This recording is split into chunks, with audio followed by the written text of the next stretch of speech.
What does 2015 look like for you guys? So, Alfonso, as you know, we start off with bringing TV targeting data to mobile. So brands could, conquest their competitors or people watching their own ads or, certain TV audiences, and then run campaigns on mobile for that audience. In 2015, we are now extending that to desktop as well. So similar to mobile, brands can run ads for TV targeting on desktop. And then the next thing will be connected TV, so bringing all of this to connected TV. So the connected TV space is really interesting. How do you see that link happening?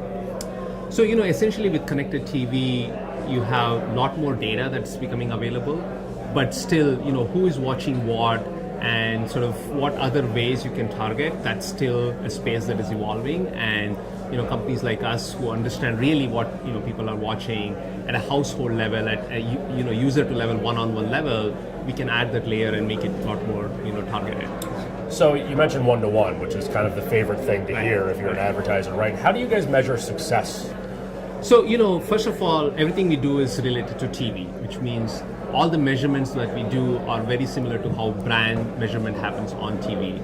So we work with companies like, Nielsen and ComScore and set up, KPIs that brands are tracking and study that and measure that in a very robust way. But we sort of go beyond that as well. Like we try to do attribution in terms of did people who were exposed to this ad, did they go to a retail store or, auto dealership? Or did they make any purchases, and sort of try to tie all of that together, right?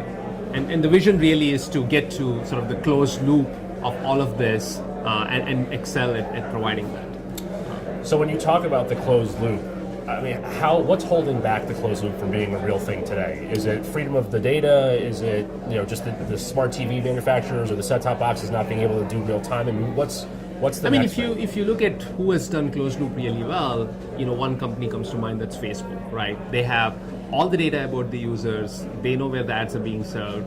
They have partnered with aggregators of data, of purchases and so on, and they can tie all of that together. On TV, the first thing that was missing was exactly who's even watching this, right? So, companies like us have come in this space. We need to obviously build up scale so we can cover a lot more people, but the rest of the pieces are all there. So once you have that piece and you can link to other sources, you can actually make this really, real. And especially on mobile, you actually know where people are and things like that, so it becomes a lot more possible. Right, but your household footprint is how big now? We don't talk about that publicly, but we are growing rapidly, and it's pretty big. Yeah, it is very big, and we're doing very well. Awesome. Thank you very much. Thank you so much.